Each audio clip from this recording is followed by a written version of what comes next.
Army chief general Asim Munir की जानिब से इस्लामाबाद में एक बहुत बड़े इज्तिमा से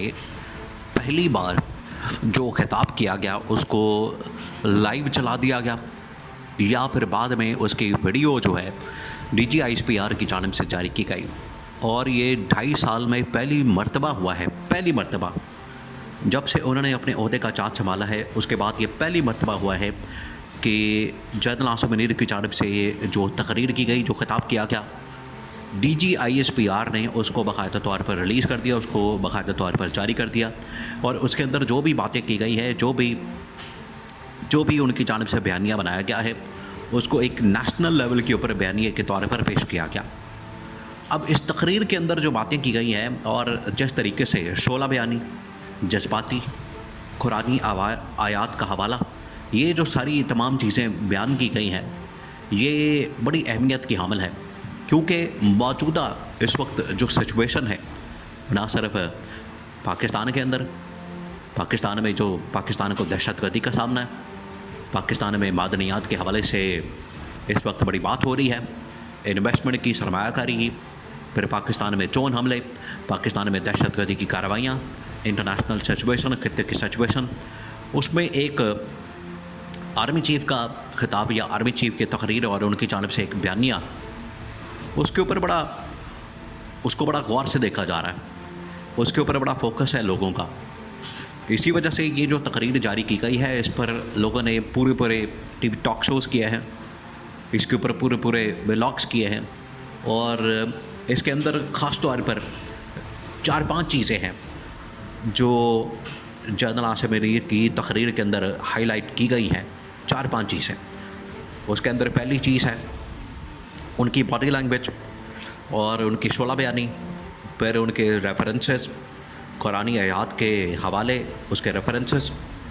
फिर उसके बाद दुश्मन ताकतों को ललकारना, और इतने बड़े इज्तिमा से खिताब करते हुए इस तरह की बात करना, क्या वो एक लीडर के तौर पर अपने आप को प्रेजेंट कर रहे हैं, इस्टेब्लिशमेंट के इसके पीछे सोच क्या है, और गवर्नमेंट ने इसके तकरीर को कैसा लिया है। ये 4-5 बातें हैं, चीज़ें हैं जिनके ऊपर बड़ी डिस्कशन हो रही है और इसके बारे में बड़ी बात की जा रही है। सबसे पहले तो आप इसके ऊपर आ जाएं कि जनरल आसिम मुनीर की जानिब से जो बातें की गई हैं, जनरल आसिम मुनीर की जानिब से इस तकरीर के अंदर जो बयानिया बनाया गया है वो ये कि दुश्मन ताकतों को ललकारा गया, दुश्मन ताकतों को हर सूरत में जवाब दिया गया, और कहा गया कि पाकिस्तान के अंदर ये जो दहशतगर्दी की कार्रवाइयाँ हैं, पाकिस्तान के अंदर ये जो दहशतगर्दी की इस वक्त कार्रवाइयाँ की जाती हैं, हमले किए जाते हैं, और दहशतगर्दों की जानिब से खुदकुश हमले किए जाते हैं, या पाकिस्तान के रियासती इदारों के ऊपर, हुकूमत के ऊपर, फ़ौज के ऊपर, पुलिस के ऊपर, इदारों के ऊपर जो हमले किए जाते हैं, अब इसको किसी सूरत में बर्दाश्त नहीं किया जाएगा, और हर सूरत में दहशतगर्दों का पीछा किया जाएगा और इनको कैफर किरदार तक पहुँचाया जाएगा, इनको मारा जाएगा।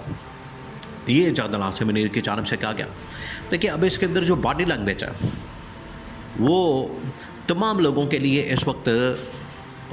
तवज्जो का मरकज़ बना हुआ है, और तमाम लोग उसके ऊपर फोकस कर रहे हैं, तमाम लोग उसके ऊपर बात कर रहे हैं कि जनरल आसिम मुनीर की जो बॉडी लैंग्वेज है या उनकी जानिब से जो बात की जा रही है, बॉडी लैंग्वेज देखें, जनरल आसिम एक तो बड़े जज्बाती होके, बड़े इमोशनल होके, और उनकी जानिब से जो बातें की जा रही हैं उसके अंदर भी बड़ा इमोशन है, बड़े चार्ज है, और सामने जो क्राउड है वो भी उसी तरह से बड़ा चार्ज किस्म का, और क्राउड भी आखिरकार बड़ा पुरजोश किस्म का। उसी को देखते हुए, उसी को मद्देनज़र रखते हुए लगता है कि जनरल आसिम मुनीर भी पुरजोश हो गए, और उन्होंने इतनी एक्साइटमेंट के अंदर ये इतनी बड़ी तकरीर की, तो बॉडी लैंग्वेज जो है वो उनकी बड़ी इमोशनल थी। अब यहाँ से एक तासुर ये मिलता है, यहाँ से एक इम्प्रेशन जाता है क्या army chief general Asim Munir अपने आप को एक लीडर के तौर पर प्रेजेंट कर रहे हैं, या उनकी जानिब से एक लीडर के तौर पर, हालांकि सामने जो है वो पूरी गवर्नमेंट के मशीनरी, वज़ीर, मुशीर, और इबन के वज़ीर-ए-आज़म, जो पाकिस्तान का मुल्क का रियासत का एग्जेक्टिव होता है, चीफ एग्जेक्टिव, टॉप पोजीशन के ऊपर लीडर होता है, लेकिन उसको भी इस तकरीर के ज़रिए से बिल्कुल ख़त्म कर दिया गया, माइनस कर दिया गया, ज़ीरो कर दिया गया, और जनरल आसिम को एक लीडर के तौर पर वहाँ पर प्रेजेंट किया गया, लीडर के तौर पर वहाँ पर उनका बयानिया जो है वो चलवाया गया, और उनकी तकरीर है वो इसी मकसद के लिए اینڈ پر آپ یہ بھی اندازہ کریں،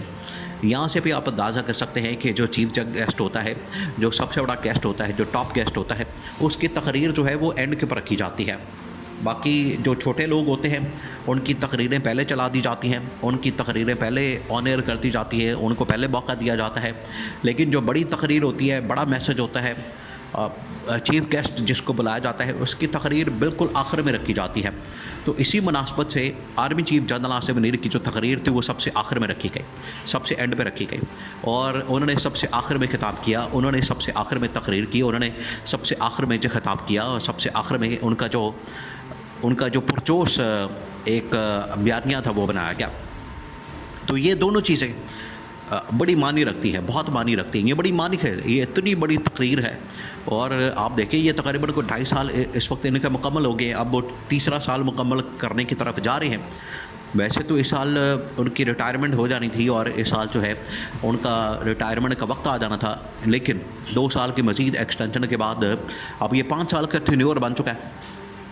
اب آ جائیں جو جنرل عاصم منیر کی جانب سے جو پیغام دیا گیا. ایک تو دہشت گردوں کو پیغام دیا گیا پچھلے دنوں، اور آج بھی ایون کہ پاکستان کے اندر خطرات موجود ہیں کہ پاکستان میں کسی بھی سٹیج پر، کسی بھی جگہ پر، کسی بھی علاقے میں، کسی بھی شہر میں دہشت گردی کی کارروائی ہو سکتی ہے، حملہ ہو سکتا ہے. اور خاص طور پر بلوچستان کے اندر جو دہشت گرد کارروائیاں کرتے ہیں، وہاں پر آپ کو پتہ ہے فوجیوں کے اوپر حملہ کیا گیا، فوج کے اوپر حملہ کیا گیا. پھر اس کے بعد جعفر ایکسپریس کا ایک بہت بڑا واقعہ پیش آیا، ٹرین کے اوپر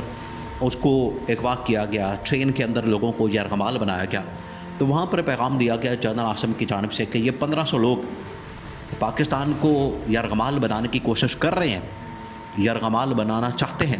تو یہ بات ذہن میں رکھیں کہ یہ 1500 لوگ پاکستان کا کچھ نہیں بگاڑ سکتے. یہ 1500 لوگ پاکستان سے بلوچستان کو الگ نہیں کر سکتے. یہ 1500 لوگ پاکستان کے مستقبل کا فیصلہ نہیں کر سکتے. پاکستان کے مستقبل کا فیصلہ، پاکستان کی سیکورٹی کا فیصلہ، پاکستان کے اندر امن و امان کا فیصلہ وہ پاکستان کے لوگ کریں گے. اور یہ 1500 کیا، ان کی 10 نسلیں بھی پاکستان کا کچھ نہیں بگاڑ سکتی. اسی طریقے سے ان کی جانب سے دشمن طاقتوں کو، جس میں انڈیا بھی شامل ہے، جس میں افغانستان سے آپریٹ ہونے والے طالبان بھی شامل ہے، ان کو بھی للکارا گیا، ان کو بھی پیغام دیا گیا کہ کسی صورت بھی آپ کو اب نہیں بخشا جائے گا. تو یہ بڑا کلیئر پیغام دیا گیا. ہاں اس کے اندر ایک مسنگ ایلیمنٹ، ایک مسنگ بات ضرور تھی کہ جس طریقے سے چند دن پہلے علماء کی جانب سے فلسطین کے معاملے کے اوپر ایک فتویٰ جاری کیا گیا، اس کے اوپر انہوں نے بالکل بات نہیں کی. حالانکہ جہاد کرنا، کیونکہ جہاد فرض قرار دیا گیا تو جہاد کی ذمہ داری تو فوج کے اوپر آتی ہے، تو انہوں نے اس کے اوپر بات نہیں کی. تو اس سے ان کا جو فتویٰ ہے علماء کا وہ بالکل فارغ ہو گیا، ختم ہو گیا.